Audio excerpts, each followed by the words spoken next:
All right, fellow babies, welcome back to Pachter Factor on SIFTD.net. Hope you are a Patreon patron. You're getting this real time. If you are, thank you so much. If you're not, would you consider joining? We're looking for a couple of bucks a month, not your life savings. You don't have to go crazy here. We did just build a new studio. We're doing much higher quality production. Shane mortgaged his home. He spent his entire life savings on this. Exactly. I don't have a home. Yeah, he spent everything he's got on this studio. So if you can, a couple bucks a month. If each of you watching would just fork in a couple bucks a month, we could afford to keep this going. If not, I'm going to disappear from the internet. You guys can fondly remember me 20 years from now when I'm long dead, and you can watch these old videos. And if you aren't a Patreon patron, you can't afford it, I get it. Would you link your Amazon Prime account to your Twitch Prime account? If you're not an Amazon Prime member, I get it. But if you are, do the link, even your parents' account, it'll work. And the instructions are in the description. It's easy to do. It takes about a minute. After that, you just got to re-up every month, and that's a single button click. So do that, please. Let's get on to questions. Our first question from Patreon from fan favorite, Colton Dombrowski. How are you, Colton? What are the benefits of Microsoft releasing Halo Infinite on both Xbox One and Xbox Scarlett? If it were Scarlett exclusive, wouldn't it bolster sales of the new console? Why would Microsoft or Sony place a priority on selling more software in the short term at the expense of selling less software on the new platform over the long haul due to a smaller installed base? Okay. Remember a small game called Grand Theft Auto 5? They launched on the Xbox 360 and PS3 exactly the year that the Xbox One and PS4 launched. They did it in September.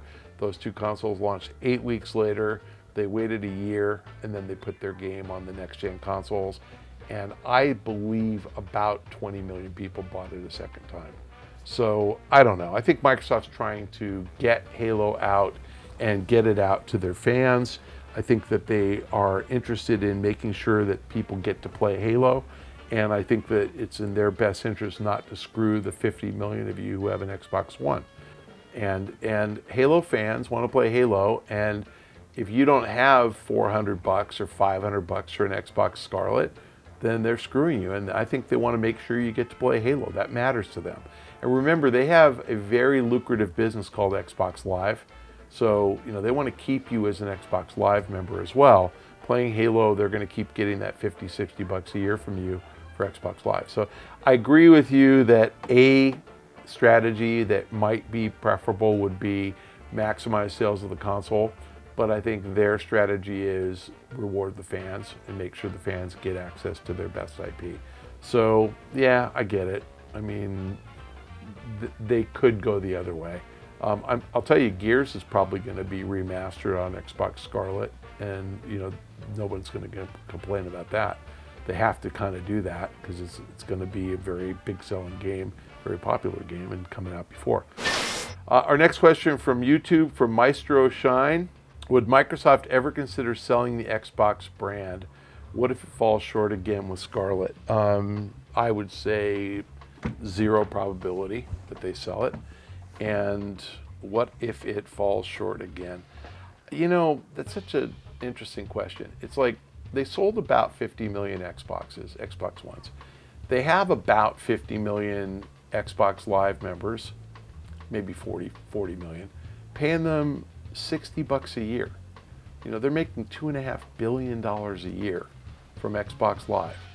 And they're also selling a lot of $10 games, and they're clearly selling a lot of software. This is not a trivial business to them. And so fall short, the Xbox division makes plenty of money. I think that they're very happy. Phil Spencer wouldn't be a direct report to the CEO of Microsoft if they were unhappy with how the Xbox brand is doing. So no, would they ever consider it? I suppose if somebody bought Microsoft, and they didn't want the Xbox brand, it could be sold. But I think Xbox brand is part of who they are. It's part of their DNA. I think that they have it tied into Windows. I think it's been part of their cloud strategy to use games as a tool to push people to adopt their cloud technology and Windows. And the whole concept of Xbox Anywhere, it sells Windows and it sells cloud. It's actually really super smart. So No, I think you got that one completely backwards. I think Microsoft's never getting rid of the brand. I think the brand is worth tens of billions of dollars, and I think Microsoft's very happy with the brand and with Phil Spencer. Better question is, when are they going to make a frickin' Gears of War movie and star Dave Bautista? That's what they need to do. So Dave Bautista is interested in doing it too. So I think that he looks just like him. It's like crazy. I think that would be the best thing they could ever do. So please, Phil Spencer, I know that you're watching this. Our next question from SIFTD from Surf Spider. What are the chances that Microsoft or Sony sell their new consoles at cost or even subsidize it like they used to in the good old days? Microsoft wants to push services, so how important is hardware sales to them? It currently can't compete with PlayStation's first-party software, so it isn't hardware pricing. Potentially, it's a long competitive advantage. Do you believe Microsoft ultimately turned a profit with Xbox One? If you saw my Jeff Keighley interview on YouTube at E3, I said that based on the specs I saw on the PS5, it had to cost $800. And then I joked and I said of course they can't charge that. And the European press, mostly like foreign language like Spain, picked that up. Pachter says PS5 to be priced at $800. A couple of reporters said, well, actually watch the clip, he didn't say that. I mean, I said it, but I was goofing. So the answer is, I think the specs on the PS5 look like $800. By fall of 2020, probably 600. I mean, let's be real.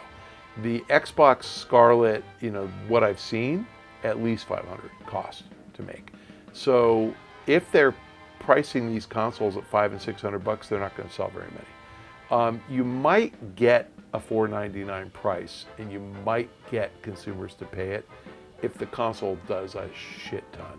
If the console is your movie streaming device, it's your Chromecast stick, it automatically connects, it does Skype on your TV, then maybe they can get away with a charge of $500.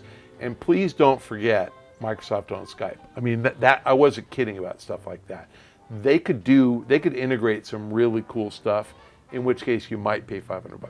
More likely it's $400. And if it's got a bill of materials of $500, then yeah, they're going to subsidize.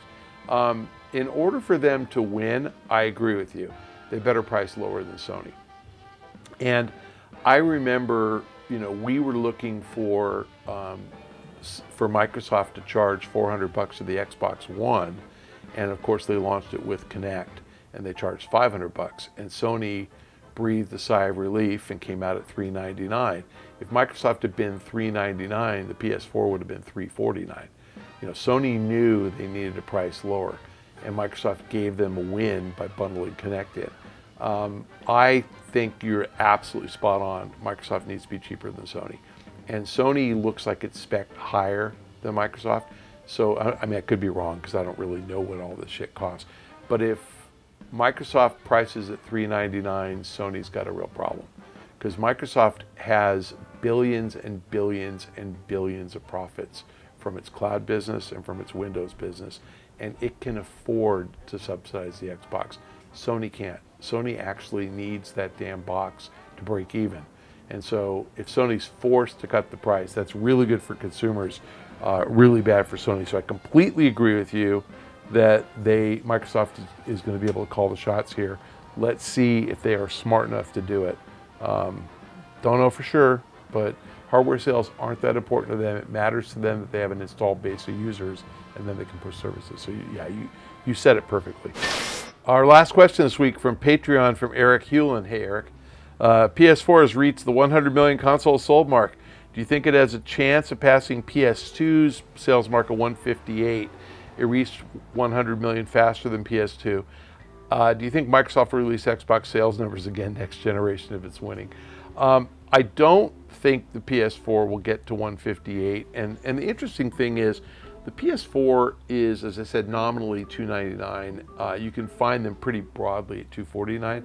The PS2 was cut to $149. $199 was cut to $199 in May of 2002. So it came out at $299 in fall of 2000, excuse me. And in 18 months, it dropped $100. And the next year it was $149. And then next year, I think in the year that the PS3 came out, they cut the price to $99. So the answer is, if the PS4 gets to $99, sure. But if they discontinue it, no. So do they keep this thing going for 10 years? And do they cut the price when the PS5 comes out? Do they cut the PS4 to $149 and then $99? Maybe. That's a really interesting question. I don't know what they're going to do. But the 100 million mark, that's pretty impressive. I don't know if Sony actually cares if they do 140 million or 160 million, as long as they're selling PlayStations and they don't care which number you buy. They just want an install base that buys their software. Interesting thing though, some guys really do care about records. Disney cares about records. So we just got Avengers Endgame re-released in the theaters solely so it could beat the Avatar box office record, which it did, and be, so it could be the highest box office film of all time. So maybe Sony cares. Microsoft, will they release Xbox sales numbers again next generation if they're winning? I'll go out on a limb here, sure, but they're not going to be winning. So no, they'll win if they're priced below Sony. If they're priced the same, Sony's going to win, because this is like being Catholic or voting Republican. It's like you stick with what you know, and PlayStation owners are going to buy PlayStation 5. Xbox owners are going to buy Xbox 2. And so there's no reason to think Microsoft's going to outsell Sony next cycle. I don't think they will. But yes, if they are winning, they'll tell you that they're winning. You will find out if they're winning. So if you're watching on Patreon, thanks for your patronage. We need it. Shane built a new studio. He's out of pocket. He needs $2 a month from you until he's paid that bill back. All we ask is $2 a month for the next 5 years, and then we're golden. And if you're not a Patreon patron, please link your Twitch and your Amazon Prime accounts together. The instructions are in the description of the show. And you have to resubscribe every month. That's a button click. Please do it. If you're neither of those, follow me on Twitter at Michael Pachter. Play Empires and Puzzles. Get to level 12. Get your 400 trophies. And join my alliance, Achilles TM. And you will kick some Polish butt.